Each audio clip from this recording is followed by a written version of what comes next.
Dan juga insya-Allah pagi ini kita akan masuk pada tajuk yang ke-37, ya, iaitu tajuknya adab menziarahi kubur. Adab menziarahi kubur. Jadi kita baca matan hadis ini bersama-sama. Haddatsana Abu Bakr bin Abi Syaibah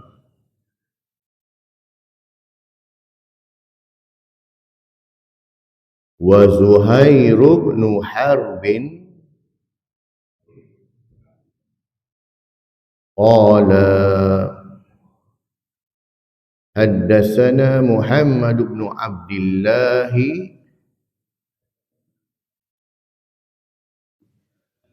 al-Asadi an Sufyan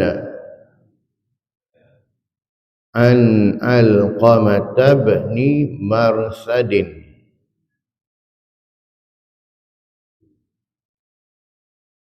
an Sulaiman bin Buraidata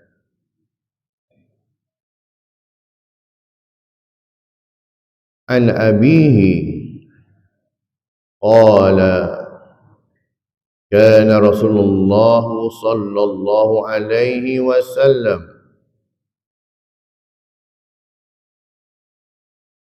yu'allimuhum idza kharaju ila al-maqabiri fakana qailuhum yaqul fi riwayati Abi Bakrin assalamu ala ahli diyar wa fi riwayati Zuhairin assalamu alaikum ahlad diyari minal mu'minina wal muslimina wa inna insya'allahu lalahiqun as'alullahu lana wa lakumul afiyah rawahu Muslim. Maksudnya telah menceritakan kepada kami Abu Bakar bin Abu Syaibah dan Zuhair bin Harb, keduanya berkata, telah menceritakan kepada kami Muhammad bin Abdullah Al-Asadi daripada Sufyan, daripada Alqamah bin Marsad, daripada Sulaiman bin Buraidah, daripada bapanya, dia berkata Rasulullah sallallahu alaihi wasallam mengajarkan kepada mereka apa yang mesti mereka kerjakan, lakukan apabila mereka hendak pergi ziarah kubur. Jadi adalah adabnya tak, kalau bagi tahu. Bila kita masuk ke dalam kawasan kuburan tu, apa yang mesti kita buat? Maka salah seorang daripada mereka membaca doa sebagaimana yang tertera dalam riwayat Abu Bakar, riwayat Sayyidina Abu Bakar ini, assalamu ala ahli diyar. Jadi dalam riwayat Abu Bakar dia pendek ya. Assalamu ala ahli diyar. Manakala dalam riwayat satu lagi daripada Zuhair radhiyallahu anhu disebutkan assalamu alaikum ahlad diyari minal mu'minina wal muslimin wa inna insya'allahu bikum lahikum as'alullahu lana wa lakumul afiyah. Maksudnya semoga keselamatan tercurah bagi penghuni kubur, ahli diyar, ahli kubur daripada kalangan orang-orang mukmin dan muslim, dan kami, yakni kita yang masih hidup lagi ni, insya-Allah akan menyusul kamu semua. Ya, kita pun akan ikut jugalah mereka ni. Cuma mereka ni dah pasti kuburnya. Kita je tak confirm lagi kubur kita di mana. Atas darat ke, dalam laut ke, celah hutan ke, kan? Tak tahu kita tak. Tapi yang ahli kubur dah confirm lah, itulah tempat dia. Aku memohon kepada Allah Subhanahu Wa Taala bagi kami dan bagi kamu al-afiyah, yakni keselamatan. Ya, hadis riwayat Muslim, hadisnya ke 975. Pengenalannya, perkuburan merupakan tempat persinggahan bagi setiap insan yang bernyawa apabila telah dijemput Allah Subhanahu Wa Taala.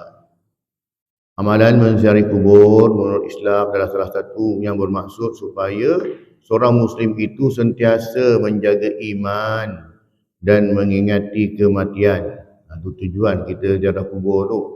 Dengan menziarahi kubur, umat Islam akan ingat bahawa kematian itu adalah satu kenyataan. Sebab tu kenapa kita ni digalakkan ziarah kubur, sebenarnya untuk diri kita punya. Ya, untuk diri kita. Di samping kita doakan penghuni-penghuni kubur tersebut, dia juga satu reflection ataupun satu motivation ataupun satu muhasabah lah bagi kita, untuk kita ingat bahawasanya inilah tempat aku ni. Tapi tak confirm lagi celah mana. Mungkin kita boleh bagi tahu pada waris kita lah. Ya, kalau ayah ke abah meninggal nanti, yang kubur kat sini lah. Dekat dengan atuk engkau. Kan? Boleh cakap je lah. Kita pun tak tahu. Ya, ditakdirkan rezeki kita meninggal di tanah suci, kan? Ataupun di tempat-tempat lain. Kan? Menziarahi kubur merupakan amalan sunnah yang sangat dianjurkan dalam agama Islam. Ya, bukan sekadar menziarahi kubur, mengingati kematian pun, ingat mati pun bagus.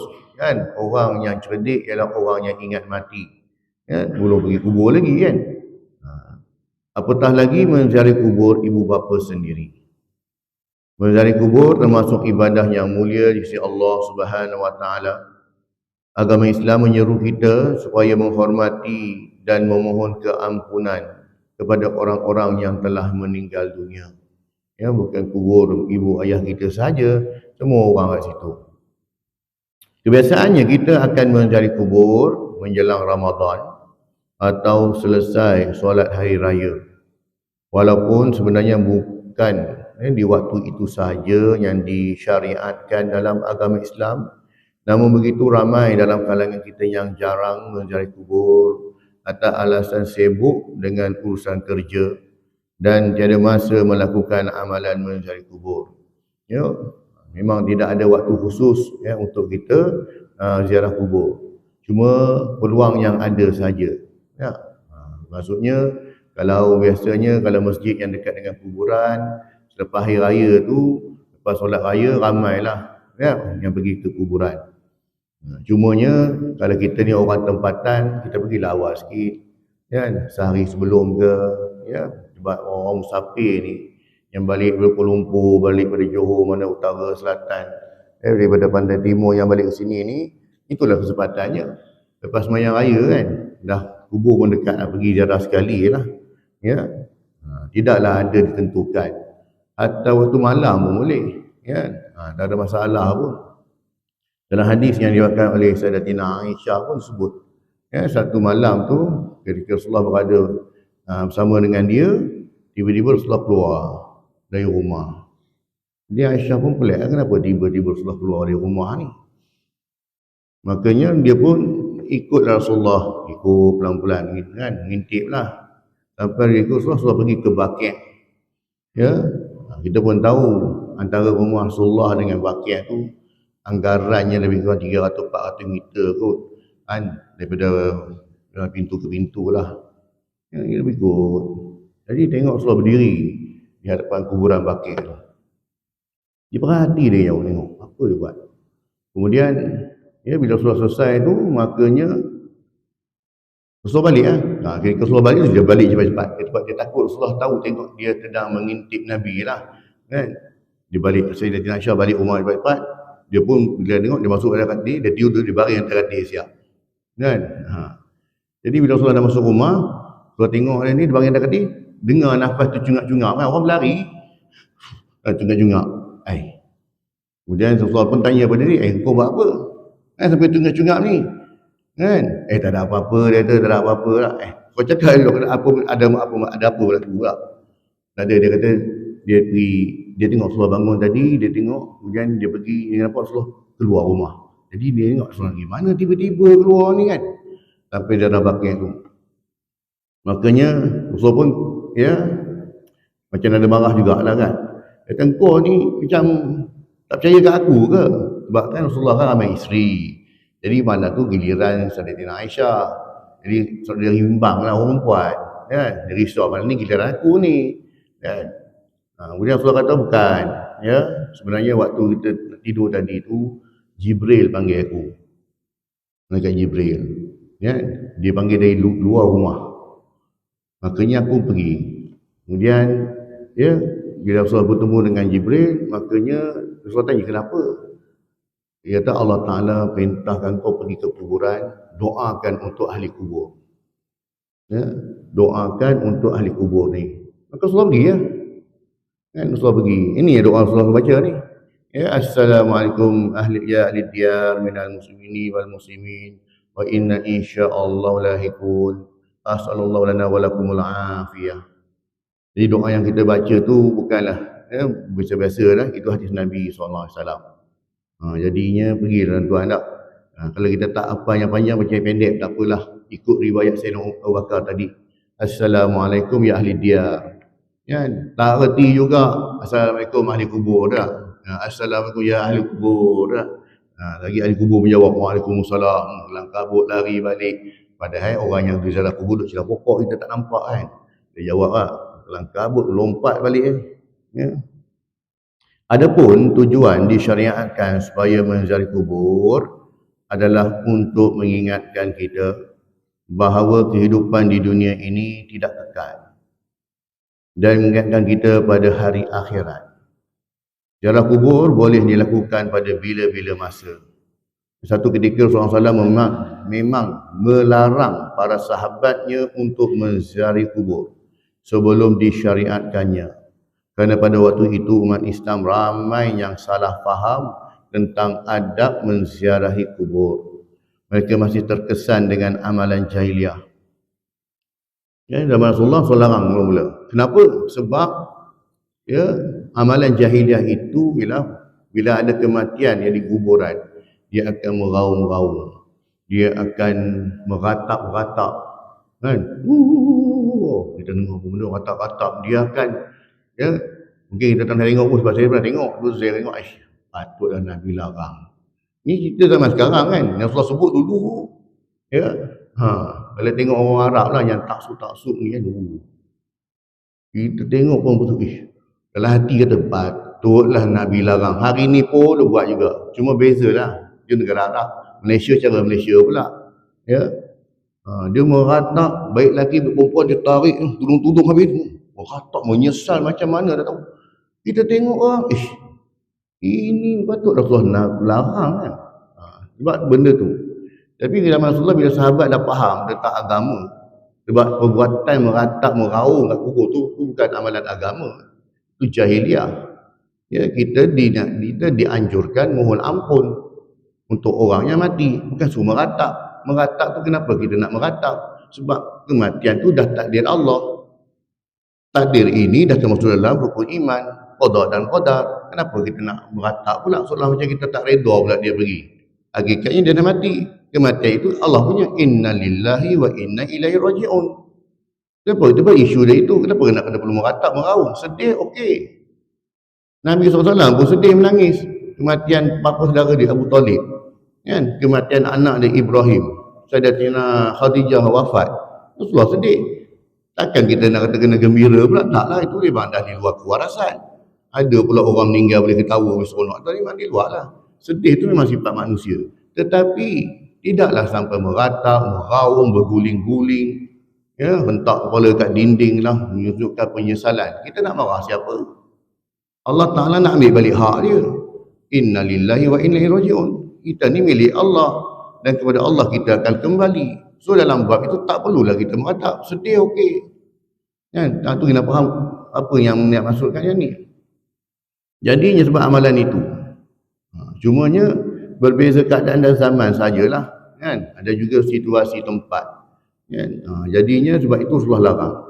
Tapi bila tengok keadaan okey, kalau kita pergi ziarah kubur dalam keadaan kita jaga adab, tidak melakukan perkara-perkara khurafat, tidak melakukan perkara-perkara yang menyalahi agama, ya, tidak melakukan perkara-perkara bid'ah di kuburan, buatlah pergi ziarah. Sebab memang dianjurkan pun. Pergilah, kan? Semua kita ikutlah apa yang Rasulullah cakap, apa adab-adab dia tu. Dalil Al-Quran dan Al-Hadis, firman Allah SWT dalam surah Ali Imran ayat yang ke-185. A'udzubillahi minasyaitonirrajim. Kullu nafsin dha'iqatul maut wa innama tuwaffawna ujurakum yawmal qiyamah faman zuhziha 'anil nari wa udkhilal jannata faqad faz wa mal hayatud dunya illa mata'ul ghurur. Maksudnya tiap-tiap yang bernyawa akan merasai mati. Jadinya semua orang, semua makhluk dia akan mati. Ya. Cumanya ya, kematian itu berbeza-bezalah, kan, keadaannya itu. Makanya tidak ada manusia yang kekal pun. Ya. Dan kematian itu sekali je kita mati. Ya, bermula daripada alam roh masuk alam rahim, sekarang kita berada di alam dunia. Di alam dunia inilah kita dihidupkan. Di alam dunia inilah yang akan diberi pertimbangan dosa dan pahala. Lepas ni kita akan masuk ke alam barzah. Alam barzah ini ya umpamanya perhentian seketika ataupun R&R sekejap sebelum kita pergi ke alam akhirat. Di alam akhirat nanti kita akan kekal lah. Kalau ke neraka, duduk dalam neraka, menjalani hukuman, kemudian sebagai seorang yang ada kalimah la ilaha illallah, dia akan keluar, dia akan masuk syurga. Bila dah masuk syurga, akan kekal selama-lamanya dan tidak akan keluar lagi dah. Bagi beruntunglah bagi siapa yang mana di akhirat nanti, ya, dia ni masuk syurga. Sebab dapat masuk syurga jadilah, tak kira dah tingkat berapa dah. Dapat paling rendah pun tak apa dah. Sebab orang nak lepaskan diri, duduk di padang mahsyar pun dah satu masalah. Ya, semua orang akan merasai benda ni tak. Jadi sebab itulah tiap-tiap nyawa ni akan merasai mati. Sekali je kita mati. Sebab tu kita tak mati-mati. Sebab tu bila mana penghuni neraka, sebab dia tak tahan dengan azab neraka ni, pertama sekali dia minta dia nak balik ke dunia. Rabbana awsarna wa sami'na farji'na na'mal salihan inna muqinun. Mula-mula dia minta, ya Allah, pulangkanlah kami balik ke dunia ya Allah, sebab kami nak beramal soleh, kerana pada hari ini kami telah yakin dengan apa yang telah kau janjikan. Mana boleh balik lagi dah, bumi pun dah tak ada dah hancur habis dah. Ya, minta permohonan tak dapat, minta apa lagi? Ya Allah, kematikanlah kami ya Allah, kan? Supaya apa? Bila kematian tu dia tak rasa apa-apa dah pada dia tak. Dia minta mati je lah. Tak boleh lah sekali je mati. Bukan boleh mati banyak kali kan, sekali je orang lah bagi. Jadinya itu, ya, dunia lah tempat kita beramal ni.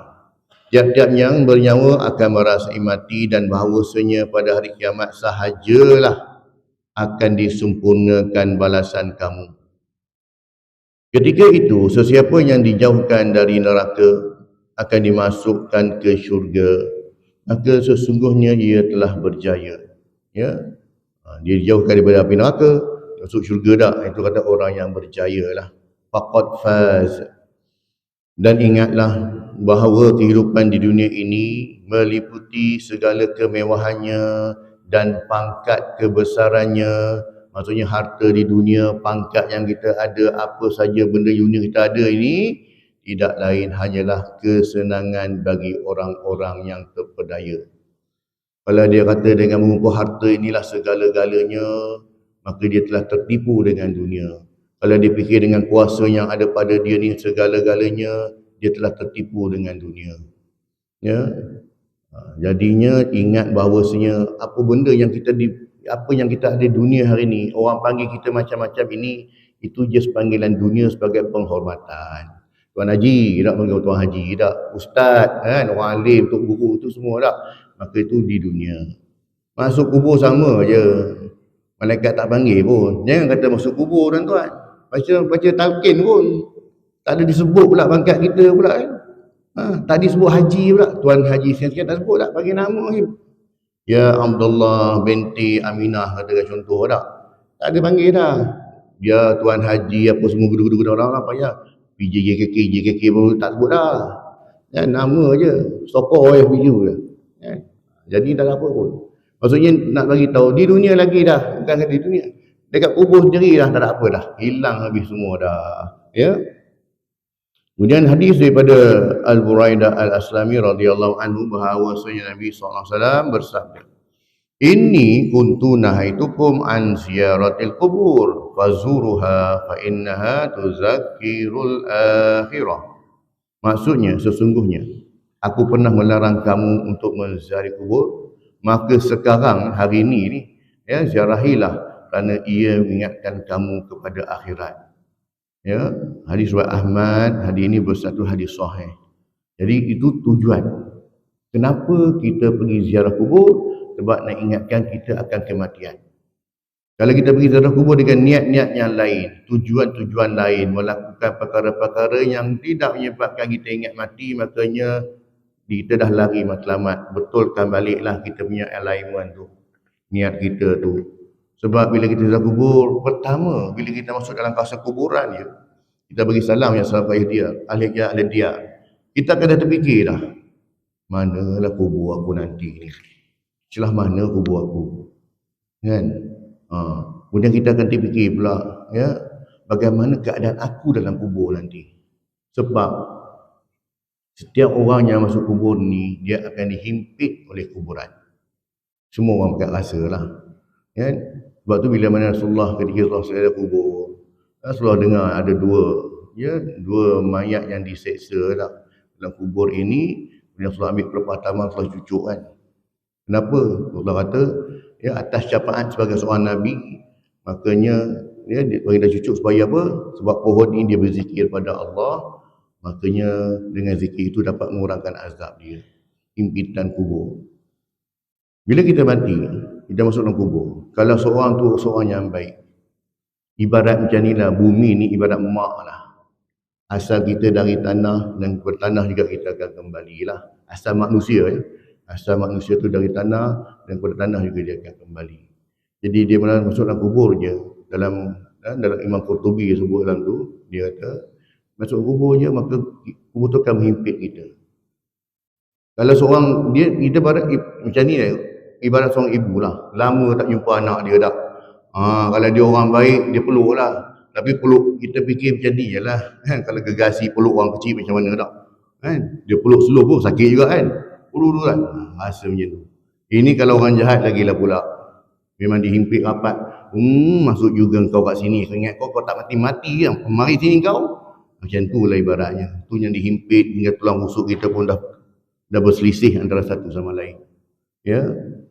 Belum kira lagi daripada malaikat muka dan nakir datang. Ya. Tapi orang yang baik ini makanya alhamdulillah lah, insya-Allah lah dalam kubur dia selamat. Sebab diluaskan kuburannya dah. Kita nak minta yang tu jelah. Kan? Allah ja'al qabrahu raudatan min riyadil jannah.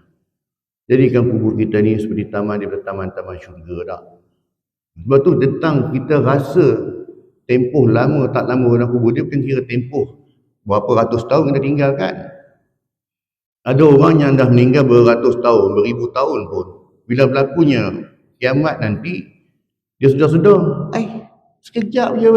Aku ingat kan lama sangat nak tunggu hari kiamat. Sekejap pula pada dia. Padahal kalau ikutkan dia dah mati dah beratus tahun dah beribu tahun. Bukan diukur dari tempoh masa. Ya. Ada orang yang baru mati 2-3 hari, tapi dia rasa ya Allah lamanya bila lah nak kiamat ni Allah. Ya. Sebab apa? Sebab nikmat kubur itu menyebabkan seorang tu dia rasa tempohnya singkat ataupun panjang. Kan? Jadinya sebab tu jangan kita kata, atuk engkau ni meninggal tahu lama dah 80 tahun dekat 100 tahun apalah dia buat dalam kubur tu kan. Kan yang tu. Ya, bila dia masuk ke alam barzah tu, alam perpisahan antara dunia nak masuk alam lain ni. Maka dia terpisah. Jadi orang yang baik ini akan duduk satu tempat yang baik. Kan? Akan dilayan dengan baik. Sebab tu kita minta itulah, selesaikanlah dulu dah. Di dunia sebenarnya kalau kubur tu tak semestinya orang yang dalam kubur ni, dia ni mungkin di azab tertentu, di akhirat esok dia tak selamat. Ataupun tak mestinya dia ni selamat dalam kubur, di akhirat esok dia selamat juga. Sebab kubur ini tempat persinggahan. Tempat kira amalan di sana nantilah. Di akhirat nanti akan ditimbang amalan kita. Kan? Jadi bila timbang amalan itulah baru diukur banyak mana kita buat. Dan kita kena ingat hanya amalan-amalan yang ikhlas sahaja yang diterima. Maksudnya ada filter lagi yang akan menapis. Yang akan ada filter lagi yang akan tapis tu. Jadinya buatlah amalan dengan ikhlas dan jalani hidupan ni dengan penuh kesabaran. Kalau tak nak uji kita dengan bulan Ramadan macam ni tak, uji kita dengan kesabaran. Cuaca ni panas, tak hujan-hujan. Ini suasana kita rasa betul-betul Ramadan, tuan. Kan kalau dulu Ramadan kadang ada hujan, ada apa semua kan. Ni betul-betul rahmat, betul-betul tarik ni. Kan? Memang uji kesabaran kita tak. Jadinya tak apa. Sebab orang yang bersabar ini nilai ganjaran pahala dia tak ada terhitungan si Allah. Dari pahala kesabaran ni dia tak ada ukuran. Dia tak ada limit. Jadinya bila mana orang kata apa, kita bersabar itu ganjaran cukup besar. Terangannya sebagai umat Islam kita hendaklah mematuhi dan menjaga adab-adab ketika menziarahi kubur. Antaranya yang pertama, sebelum menziarahi kubur disunatkan kita berwudu, memakai pakaian yang sopan dan menutup aurat. Kan? Kenapa pula ni orang mati nak tutup aurat buat apa lagi kan? Kalau tak jaga aurat tak ada masalah pun, aku seorang je pergi kubur pun. Bukan. Sayyidina Aisyah kan, ketika Rasulullah wafat kan, Sayyidina Aisyah masih tinggal lagi dalam rumah tu kan. Jadi ketika Allah wafat, Sayyidina Aisyah dia nak buka tudung dan buka apa dalam tu kan. Makanya macam biasalah sebab ni kubur suami aku. Kemudian bila Sayyidina Abu Bakar wafat, dikuburkan dekat dengan makam Rasulullah sebelah Rasulullah kan. Maka ketika itu pun ketika dia nak buka tudung, nak tukar pakaian, dia terlambat ya.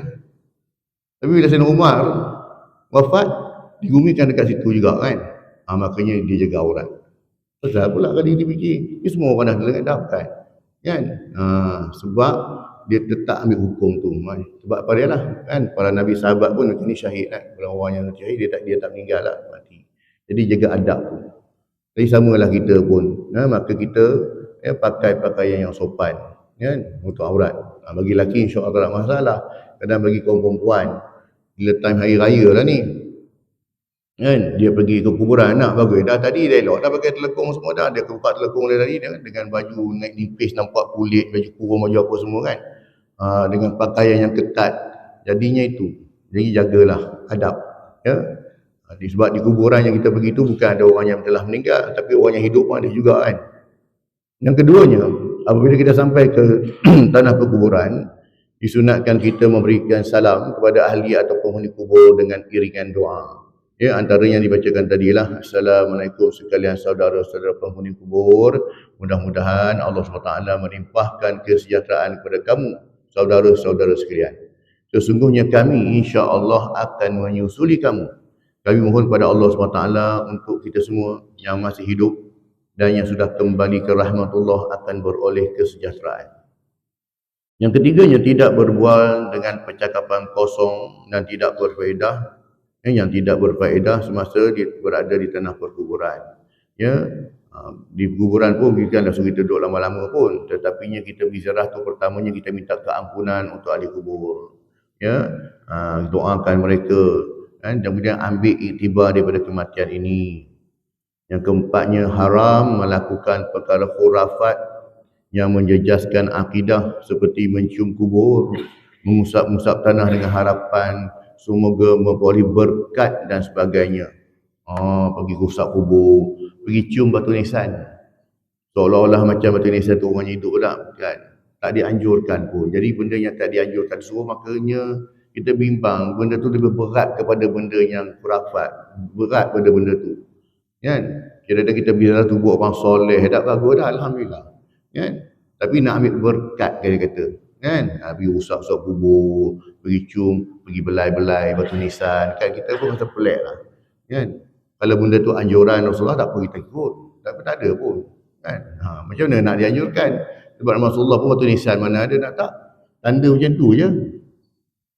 Yang kelimanya sunat duduk menghadap ke arah mukanya serta membaca ayat suci Al-Quran seperti membaca suratul Ikhlas atau membaca surah Yasin dan menghadiahkan pahala kepada ahli kubur tersebut. Niatkan kan, kalau mak ayah kita pun kita niatkan kan, apa saja benda baik untuk mak ayah kita ni tuan, bukan sekadar kita baca Yasin, baca ayat Quran untuk mereka.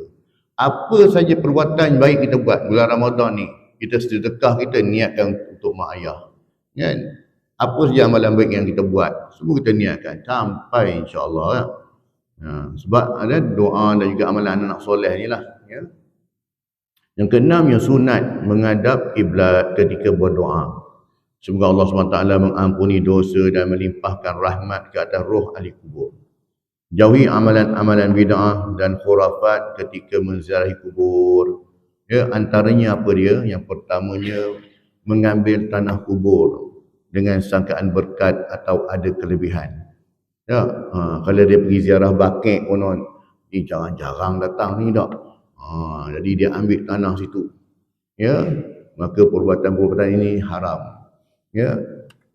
Yang keduanya, meminta berkat, pertolongan dan istighasah, meminta pertolongan agar dihilangkan atau terlepas dari bala bencana daripada kubur.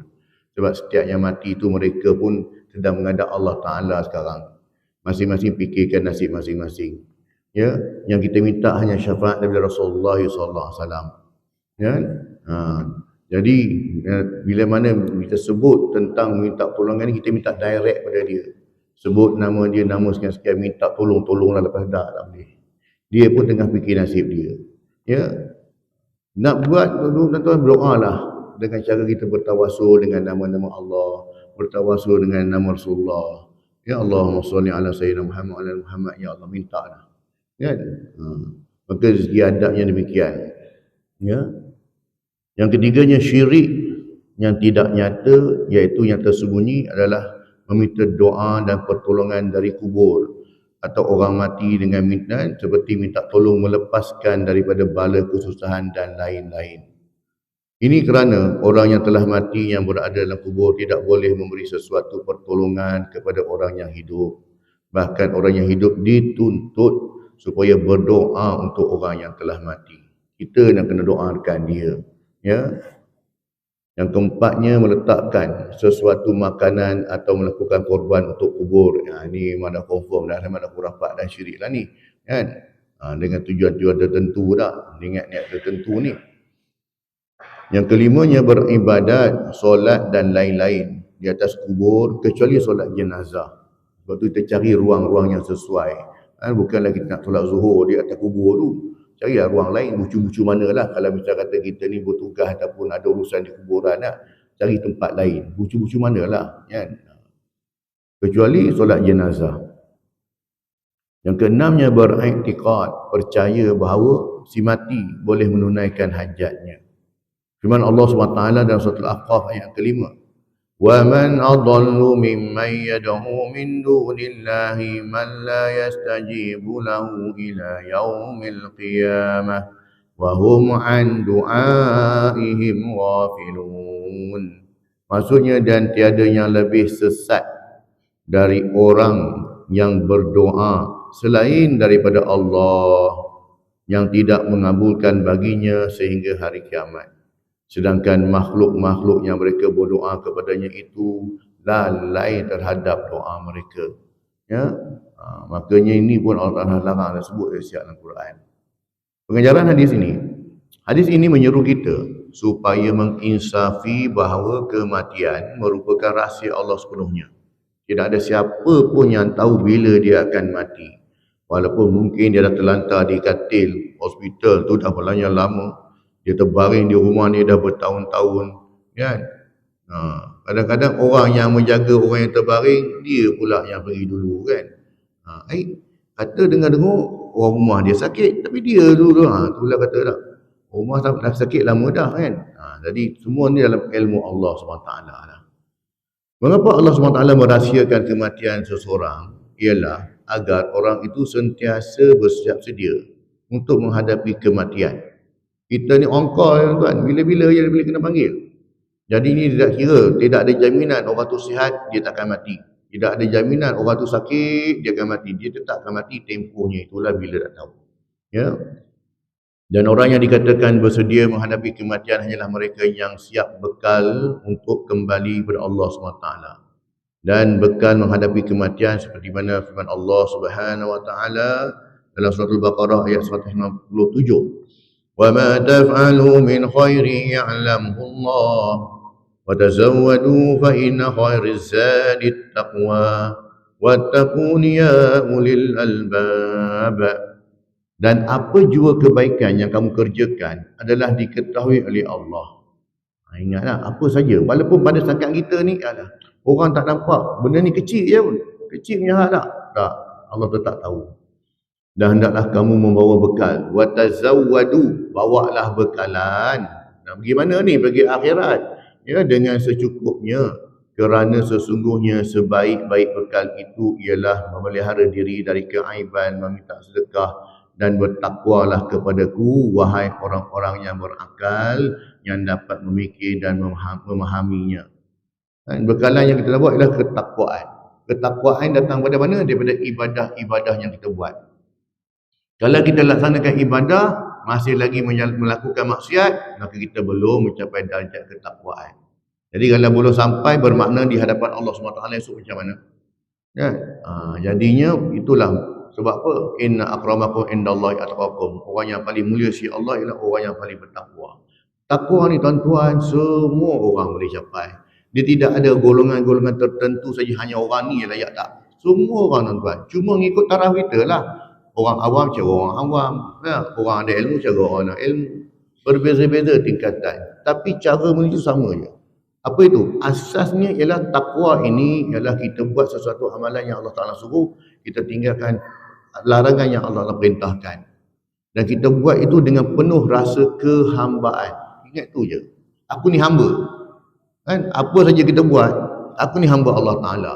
Jadi hamba ni, apa kena faham? Hamba ni tak boleh lebih-lebih. Yang disuruh je buat. Ya? Orang yang jadi hamba ni tak boleh. Apa yang disuruh itu, apa yang diberi makan, itulah yang kau makan. Apa yang diberi pakai, itulah yang kau pakai. Jangan ada lebih. Itu hamba lah. Bukan boleh demand macam-macam tak. Nak demand dekat tuan tak. Saya nak ni, saya minta maaf. Ya. Jadinya hamba ni kena ikut sajalah. Macam mana? Suruh bangun malam, bangunlah malam. Dan untuk kita sahur-sahur lah buat. Ya, perintah. Sebab itulah mengapa Rasulullah SAW menganjurkan kita supaya banyak mengingati mati, kerana ia adalah satu kepastian dan datangnya tanpa pemberitahuan. Di sebalik kematian ada kehidupan, dan kehidupan itu sangat berbeza dengan kehidupan di dunia sekarang ini. Ya, kita dah masuk satu alam lain, berbeza kehidupan dia. Allah SWT berfirman, yudabbirul amra minas sama'i ilal ardi thumma ya'ruju ilaihi fi yawmin kana miqdaruhu alfa sanatin mimma ta'udun. Maksudnya Allah SWT mentakbirkan makhluk-makhluknya. Bagi melaksanakan takbirnya itu, dia menurunkan segala sebab dan peraturan dari langit ke bumi.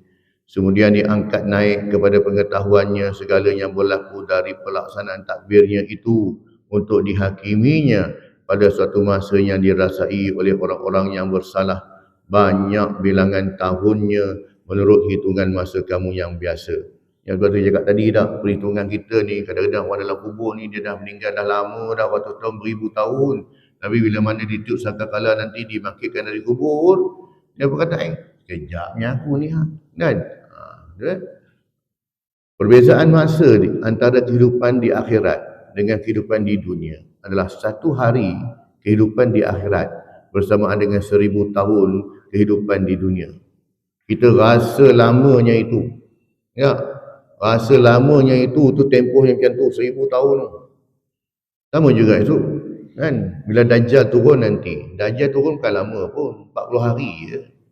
Pada kita 40 hari sekejap. Tetapinya untuk minggu yang pertama itu satu hari ibaratnya 1 tahun. Kan? 1 hari 1 tahun. Kira tengok anggaran berapa kan. Tapi kalau ikut kiraannya 40 hari ya kan. Hari yang ke-40 dia pun mati ya. Dibunuh oleh Nabi Isa AS. Tetapi dalam tempoh 40 hari itu tuan-tuan, dia ni orang ibarat booster, dia akan tarik seramai mungkin orang ikut dia masuk neraka. Ya, kalau syaitan dengan jin ini dengan cara mereka tak. Ini Dajjal ni dia manusia biasa macam kita. Tetapinya dengan tipu muslihatnya tu, kan, kita pun tertipu. Dan kita kena ingat di belakang Dajjal nanti bukan orang Yahudi saja. Bukan puak-puak Syiah ni saja duduk belakang dia ni kan. Tetapi belakang dia juga ada orang-orang Islam, orang-orang alim belakang dia. Ya, kita ingat pengikut dia ramai. Cuma sekarang ni cuma tentera-tentera dia dah bergerak sekarang. Ya, sebelum dia keluar. Sekiranya ditakdirkan seorang itu menerima balasan akibat daripada perbuatan dosa kesalahannya, kemudian Allah SWT menghukumnya sebelum dia masuk ke dalam syurga, dia harus masuk terlebih dahulu ke dalam neraka selama 1 hari. Dia cakap 1 hari yang masuk neraka. Disebabkan kau hukuman kau buat macam ini, dijatuhkan hukuman 1 hari neraka. Kan? Maka 1 harinya dalam neraka itu, jika dihitung dengan harinya di dunia sama dengan 1000 tahun. Kita ni tuan-tuan, kita masuk kubur ke, masuk alam barzah, masuk alam akhirat. Inilah perasaan kita tuan-tuan. Kalau kita ada takut dengan gelap, kita takut dengan takut, itulah perasaan kita. Cuma kita tak mati saja. Sakitnya sama yang kita sakit kat dunia ni tuan. Kita cubit tangan kita tak, kan, bekas tak, oh sakit tak. Sama sakitnya, cuma kita tak mati saja. Kan? Itu yang kita nak minta jauh daripada azab kubur, minta jauh daripada azab api neraka ni lah. Wakina azab bandar kan, ni minta. Sakit sama tuan. Cuma kita tak mati. Sebab tu kenapa ahli neraka yang saya sebut tadi, pertama dia minta balik ke dunia, Allah tak bagi. Kedua dia minta mati. Sakit sangat, tak boleh. Sebab setiap azab itu, azab yang kedua lebih sakit daripada azab yang pertama. Azab yang ketiga lebih sakit daripada azab yang kedua. Bila seorang tu mati, dia dihukum, dibakar dengan api neraka, dia akan terhangus semua. Kecuali wajah. Kan? Akan habis. Kemudian Allah Ta'ala akan tumbuhkan semula dengan kulit yang baru, dengan tulang belulang yang baru. Ambil pula azab yang kedua. Azab kedua lebih sakit pada azab pertama. Sebab tu ahli neraka minta mati je. Ya Allah beri mati je lah kan. Macam mana boleh mati? Tak mati sekali je. Za'iqatul maut, sekali je mati. Sekarang kau hari ini kau terima balasan lah. Ya. Bagaimana pula nasib orang yang masuk neraka? Dan tadi masuk 1 hari pun dah macam 1000 tahun. Kalau dia masuk neraka setahun macam mana? Ikut kiraan akhirat, bermakna dia akan berada dalam neraka selama 360,000 tahun. Ya, dalam perkiraan hari di dunia. Orang yang masuk ke dalam neraka selama tempoh 50 tahun bermakna dia akan berada dalamnya selama 50 darab dengan 365, darab dengan 1000 tahun lah tuan-tuan. Kira sendirilah nak buat apa. Inilah yang digambarkan Allah SWT seperti unta masuk ke lubang jarum. Bermakna mereka tidak akan masuk syurga sebagaimana yang tidak mungkinnya unta memasuki lubang jarum dengan firman-Nya, Innal ladzina kazzabu biayatina wastakbaru anha la tufattahu lahum abwabus samai wa la yadkhulunal jannah hatta yalijal jamalu fi sammil khiyat wa kadzalika najzil mujrimin. Maksudnya sesungguhnya orang yang mendustakan ayat-ayat perintah-perintah kami dan yang angkuh merasa dirinya lebih daripada mematuhinya, mematuhi perintah Allah, tidak sekali-kali akan dibukakan bagi mereka pintu-pintu langit dan mereka tidak akan masuk syurga sehingga unta masuk ke lubang jarum. Kan? Kalau kita selalu cakap, engkau nak minta aku, minta maaf, tunggu kucing bertanduk pun aku tak bagi. Macam tu lah kita selalu sebut dah. Tunggu ayam bertanduk pun aku tak akan bagi kat engkau. Macam ni lah Allah umpamakan juga. Orang yang mana ingkar perintah Allah, orang yang mana mendustakan ayat-ayat Allah ni, takkan dibuka pintu langit untuk mereka ni. Ya, hingga kan orang kata jangan harap aku nak bagi kau pertolongan, jangan harap semuanya. Kan? Macam unta masuk lubang jarum. Dan demikianlah kami membalas orang-orang yang melakukan kesalahan. Itulah sebabnya mengapa Rasulullah SAW memerintahkan agar kita memperbanyakkan mengingati mati. Kerana mati itu adalah suatu kepastian. Mati datangnya tanpa pemberitahuan. Di sebalik kematian, ada kehidupan yang mana kehidupan itu sangat berbeza dengan kehidupan dunia sekarang ini. Siapa saja yang selalu ingat bahawa dirinya akan menemui kematian, maka dia akan selalu ingat bahawa di sebalik kematian, dia akan dipertanggungjawabkan ke atas semua yang dia lakukan, walau sekecil apapun amalan yang dia lakukan di dunia ini. Maka sudah pastilah dia akan menjadi Muslim yang baik atau soleh, dan akan menjadi orang yang amanah, disiplin, menjadi orang yang manfaat untuk dirinya, keluarganya, masyarakat, bangsa dan negara. Tak pada dia fikir benda ni tak, kematian ini. Tapi sebaliknya, jika dia lupa bahawa dirinya akan mati, lupa bahawa di sebalik kematian itu ada pertanyaan-pertanyaan yang harus dijawab oleh dirinya, ya, maka dia telah lalaikan dengan kenikmatan hidup di dunia sehingga mengabaikan bekalan menuju akhirat. Sebab tu Fir'aun ini kenapa dia ni hidup yang lama 1000 tahun ni sampai dia rasa dia tak mati dah. Sebab tu dia confident je kejar Nabi Musa tu masuk dalam laut merah tu. Pada dia tak mati sebab dia Tuhan kan, nak mati macam mana? Lalas sekali Allah Ta'ala hina dia, lalas minta tolong juga. Amantu bi Rabbi Musa, aku beriman dengan Tuhan Musa. Tak guna dah lah, kau yang dah kau pun dah nak mati dah pun. Baru nak beriman tak ada dah. Dan Allah tak terima dah taubat ketika itu dah. Jadi janganlah kita sombong dah bongkak lah atas dunia ni dah. Kesimpulannya, orang yang bijak adalah orang yang mengingati mati. Keadaan kematian yang husnul khatimah, kematian yang baik, ataupun su'ul khatimah, kematian yang tidak baik, menjadi nilaian sebenar di sisi Allah SWT yang disaksikan pada saat-saat akhir amalan yang dilakukannya. Menziarahi kubur disunnahkan secara umum dengan tujuan untuk mengingat kematian dan mengambil pelajaran. Kedua, antara adab menziarahi kubur ialah kita dilarang untuk meminta doa atau permohonan kepada kuburan atau orang yang sudah meninggal dunia. Allah SWT menyuruh kita supaya berdoa hanya kepadanya. Ud'uni, direct Allah cakap, ud'uni, minta dekat aku, minta dekat aku. Ya, dan dialah yang mengabulkannya.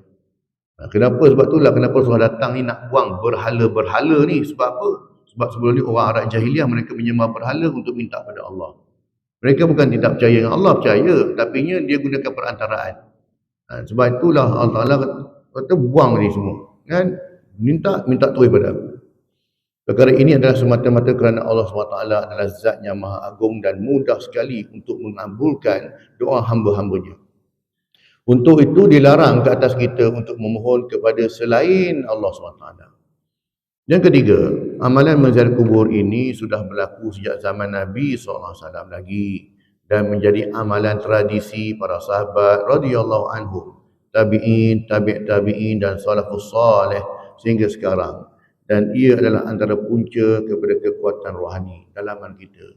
Bila kita sedar bahawa ini tempat kita kembali, maka kita dah pasti untuk melakukan amalan yang terbaik untuk anak. Wallahu ta'ala alam.